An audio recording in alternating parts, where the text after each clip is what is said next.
खिलाफ हूँ। पहली बात तो किरोड़ी लाल मीणा को अपना रुख साफ करना चाहिए। बीजेपी के साथ हैं या नहीं, मंत्री पद पर बने रहना चाहते हैं या नहीं। अगर आपने उचित है, ये मान सम्मान उन्हें मिलना चाहिए था मंत्री होने के नाते, वो नहीं मिल रहा है। उनकी जासूसी करवाई जा रही है, मानो जैसे कि बड़े गद्दार बैठे हो। यहाँ मत जाइए वरना हम आपसे मंत्री पद छीन लेंगे, फिर आप कहीं के नहीं रहेंगे, ना आप विधायक रह पाएंगे, ना मंत्री रह पाएंगे, ना पार्टी का हिस्सा रह पाएंगे। कांग्रेस पार्टी में जाएंगे तो आपके पास हो।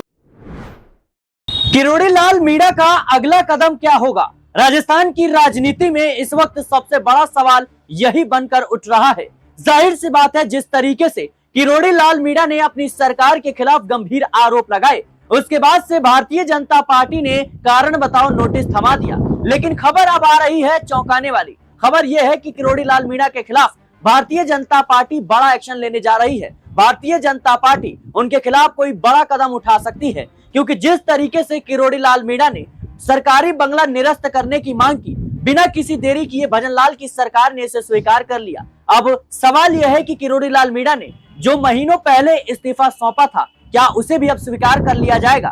क्या किरोड़ी लाल मीणा का मंत्री पद अब खतरे में है? किरोड़ी लाल मीणा के खिलाफ जिस तरीके से भारतीय जनता पार्टी ने कारण बताओ नोटिस थमा दिया, उसके बाद भी किरोड़ी लाल मीणा अपने बयानों से पलटते हुए नजर आए थे, लेकिन कहीं ना कहीं फिर से उन तमाम आरोपों को दोहरा रहे हैं और अपनी सरकार को कटघरे में खड़ा कर रहे हैं। और कांग्रेस पार्टी का उन्हें भरपूर समर्थन मिल रहा है। कांग्रेस पार्टी उनके स्वागत को तैयार है। बड़ा सवाल यह है कि क्या कांग्रेस पार्टी के इशारे पर किरोड़ी लाल मीणा ये तमाम आरोप लगा रही हैं, और अगर ऐसा है तो क्या भारतीय जनता पार्टी उनका इस्तीफा स्वीकार करने जा रही है? मेरे साथ इस मुद्दे पर विस्तार से चर्चा करने के लिए नाजमिन मौजूद है। नाजमिन, जिस तरीके से आप लगातार राजस्थान की राजनीति को देख रही हैं, किरोड़ी लाल मीणा को लेकर जो खलबली इस वक्त भारतीय जनता पार्टी में है, क्या लगता है आपको कि बंगला निरस्त करने की मांग को स्वीकार करने के बाद अब उनका इस्तीफा भी स्वीकार कर लिया जाएगा? देखिए, इस्तीफा किरोड़ी लाल मीणा ने लगभग कई महीनों पहले ही सौंप दिया था।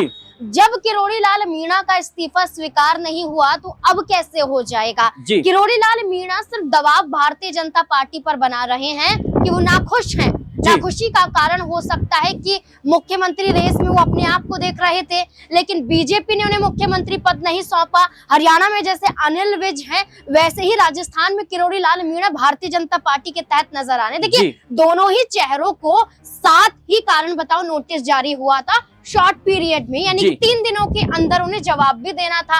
अनिल विज ने जो जवाब दिया वो 8 पन्नों की कॉपी का था, और उसके बाद भी ये कहा था कि कारण बताओ नोटिस जारी करना था तो अकेले में आकर उनसे बातचीत की जा सकती थी, कोई दिक्कत थी तो बातचीत हो सकती थी। ऐसे सार्वजनिक रूप से उनकी छवि को खराब करने की कोशिश ना की जानी चाहिए थी। तो वही किरोड़ी लाल मीणा ये कहते हैं कि मैं अनुशासित सिपाही हूँ भारतीय जनता पार्टी का, मैं जो कह रहा हूँ वो सच कह रहा हूँ, लेकिन इसका सीधा अर्थ ये नहीं है कि मैं भारतीय जनता पार्टी के खिलाफ हूँ। पहली बात तो किरोड़ी लाल मीणा को अपना रुख साफ करना चाहिए। बीजेपी के साथ हैं या नहीं, मंत्री पद पर बने रहना चाहते हैं या नहीं। अगर आपने इस्तीफा सौंप दिया है, बीजेपी स्वीकार नहीं कर रही है, तो आप पार्टी को सख्त नोटिस दीजिए कि मुझे मंत्री पद पर नहीं रहना है। मैं कृषि मंत्री हूं, लेकिन किसानों की समस्याओं को हल नहीं कर पा रहा हूं। लेकिन सचिन पायलट ने जिस तरीके से कहा कि किरोड़ी लाल मीणा मंत्री हैं या नहीं, ये उनको खुद नहीं पता, क्योंकि भारतीय जनता पार्टी खुद काम कर नहीं रही और उनको काम करने नहीं दे रही है। ऐसे में बड़ा सवाल यह है कि किरोड़ी लाल मीणा ने जिस तरीके से भजनलाल की सरकार पर गंभीर आरोप लगाए, फोन टैपिंग का आरोप लगाया और सीधे तौर पर कहा कि सरकार मेरे पीछे पड़ी है, सीआईडी मेरे पीछे लगाया है, मेरे फोन टैपिंग हो रहे हैं, मेरी जासूसी हो रही है। ऐसे में बड़ा सवाल यह है कि विधानसभा में इस पूरे मुद्दे को लेकर कांग्रेस पार्टी ने सरकार से सवाल किए, हंगामा भी देखने को मिला। क्या लगता है आपको कि कांग्रेस पार्टी का जिस तरीके से समर्थन किरोड़ी लाल मीणा को मिल रहा है, आने वाले समय में वो बड़ा कदम उठा सकते हैं, और ऐसा कदम कि जिससे भजनलाल की सरकार जो है वो कहीं ना कहीं खतरे में आ सकती है? देखिए, अगर हम बात करें कि कांग्रेस पार्टी के जरिए सचिन पायलट ये कहते हैं कि हम उन्हें मंत्री माने या नहीं माने, ये सवाल तब जवाब में बदलेगा जब भारतीय जनता पार्टी कोई फैसला लेगी। यानी कि वो ये कहना चाहते हैं कि किरोड़ी लाल मीणा को खुद ही नहीं पता है। आपने इस्तीफा सौंप दिया, बीजेपी स्वीकार नहीं कर रही है, आप मंत्री भी बने हुए हैं लेकिन मंत्री वाले काम नहीं कर रहे हैं, और आम जनता आपसे परेशान है। किरोड़ी लाल मीणा की अगर हम बात करें तो किरोड़ी लाल मीणा भारतीय जनता पार्टी को एक तरीके से एक नोटिस देते हुए नजर आ रहे हैं। अब देखिए, फोन टैपिंग का आरोप किरोड़ी लाल मीणा लगाते हैं, क्या सबूत सबूत हैं आपके पास? अगर जी। आपके पास सबूत है तो पेश कीजिए। जी। सबूत नहीं है, सिर्फ बयान पेश कर रहे हैं आप, और बयानों के आधार पर देखा जाए तो भारतीय जनता पार्टी सिर्फ आपको समझा रही है कि आप समझ जाइए, वरना हम आपसे मंत्री पद छीन लेंगे। जी। फिर आप कहीं के नहीं रहेंगे, ना आप विधायक रह पाएंगे, ना मंत्री रह पाएंगे, ना पार्टी का हिस्सा रह पाएंगे। कांग्रेस पार्टी में जाएंगे तो आपके पास होगा ही क्या, क्योंकि कांग्रेस पार्टी में खुद देखा जाए तो राजस्थान में वो चुनाव नहीं जीत पाती हैं। जी। सचिन पायलट, अशोक गहलोत के बीच में मुख्यमंत्री पद को लेकर बड़ी जंग छिड़ी हुई नजर आई थी।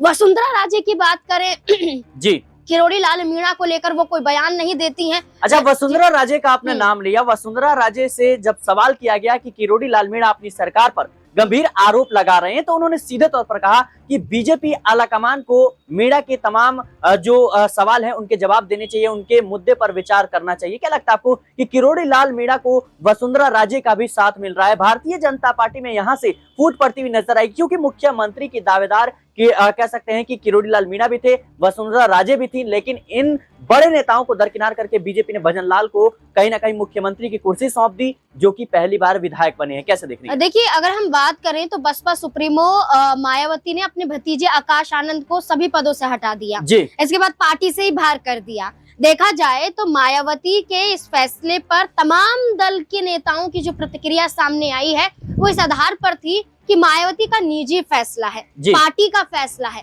पार्टी जो करना चाहती है वो करे, इस पर हम कुछ नहीं कह सकते हैं। लेकिन मायावती अंबेडकर की विचारधाराओं से अलग थलग हो गई है। ऐसे में राजस्थान में किरोड़ी लाल मीणा को लेकर हर कोई बयान जारी कर सकता है, लेकिन किरोड़ी लाल मीणा के समर्थन में बीजेपी के खिलाफ नहीं जा सकता है। वसुंधरा राजे के पास तो खुद बड़ा चैलेंज है। लेकिन टीकाराम जूली जो कांग्रेस के प्रदेश अध्यक्ष हैं, वो तो साफ तौर पर कह रहे हैं कि किरोड़ी लाल मीणा के साथ जो है कहीं ना कहीं सही नहीं हो रहा है, उनका अपमान हो रहा है। भारतीय जनता पार्टी उनको दबाने, डराने, धमकाने का कहीं ना कहीं काम कर रही है। क्या लगता है आपको कि कहीं ना कहीं कांग्रेस पार्टी भी आग में घी डालने का काम कर रही है? देखिए, विपक्ष तो आग में घी डालने का काम ही करता है, और विपक्ष अगर मजबूत होता है तो वो अपने इन्हीं बयानों के जरिए होता है, क्योंकि एक जरिया मिल जाता है कि वो उनके विधायकों को तोड़ ले। अब ऐसे में टीकाराम जूली की बात करें, जो प्रदेश अध्यक्ष हैं, वो अगर ये कहते हैं कि जो व्यवहार भारतीय जनता पार्टी किरोड़ी लाल मीणा के साथ कर रही है वो अनुचित है, ये मान सम्मान उन्हें मिलना चाहिए था मंत्री होने के नाते, वो नहीं मिल रहा है, उनकी जासूसी करवाई जा रही है, मानो जैसे कि एक बड़े गद्दार बैठे हों यहाँ पर। इस तरीके के बयान जो नजर आते हैं, ये इशारा करते हैं कि किरोड़ी लाल मीणा का इस्तेमाल यूज एंड थ्रो पॉलिसी के आधार पर भारतीय जनता पार्टी कर रही है। हरियाणा में कुलदीप बिश्नोई जैसे बड़े चेहरे को राजस्थान में चुनाव जीतने के लिए भारतीय जनता पार्टी लाती है। लगभग 11 से 17 सीटों पर चुनाव भारतीय जनता पार्टी सिर्फ और सिर्फ कुलदीप बिश्नोई समाज की वजह से जीत पाते हैं। और देखा जाए तो हरियाणा में उन्हें कोई जगह बीजेपी नहीं दे रही है। ऐसे ही किरोड़ी लाल मीणा के जरिए देखा जाए तो भारतीय जनता पार्टी चुनाव जीत रही है, लेकिन किरोड़ी लाल मीणा को मंत्री बनाने के बाद अब उनका ही अनादर कर रही है। तो आप समझ सकते हैं कि जब आप अपमानित होते हैं तो एकनाथ शिंदे जिस तरीके से अमित शाह से मुलाकात कर रहे हैं, अजीत पवार के मंत्री से इस्तीफा ले लिया जाता है, तो आप समझ सकते हैं कि किरोड़ी लाल मीणा को कितना अपमानित महसूस हो रहा होगा बीजेपी में। जी बिल्कुल, जाहिर सी बात है दर्शकों कि जिस तरीके से किरोड़ी लाल मीणा को भरपूर समर्थन इस वक्त कांग्रेस पार्टी दे रही है, ऐसे में भारतीय जनता पार्टी में बौखलाहट की स्थिति है, क्योंकि बीजेपी निकाय चुनाव जो कि हरियाणा में थे वो समाप्त हो चुके हैं, उसका इंतजार कर रही थी, और ऐसे तमाम नेताओं के खिलाफ अब एक्शन लेने की तैयारी हो रही है, जो कहीं ना कहीं पार्टी के खिलाफ बगावती तेवर दिखा रहे थे, पार्टी पर गंभीर आरोप लगा रहे थे। इसमें दो बड़े नाम है, किरोड़ी लाल मीणा और अनिल विज हरियाणा में। तो देखा जाए तो अब किरोड़ी लाल मीणा का क्या इस्तीफा स्वीकार होगा, इसको लेकर अभी भी सवाल उठ रहे हैं, क्योंकि जिस तरीके से उन्होंने मांग की थी कि मेरा सरकारी बंगला जो है उसको निरस्त कर दिया जाए, और खबर ये भी है कि वो ना ही सरकारी बंगले से खुश थे और ना ही जो उन्हें विभाग दिया गया है उससे भी खुश नहीं है। तो कहीं ना कहीं किरोड़ी लाल मीणा की नाराजगी लंबे समय से है। देखना होगा कि अब उनके इस्तीफे को लेकर भारतीय जनता पार्टी क्या विचार करती है। फिलहाल के लिए इस रिपोर्ट में इतना ही। देश और दुनिया की तमाम खबरों के लिए बने रहने नेक्स्ट 9 न्यूज के साथ।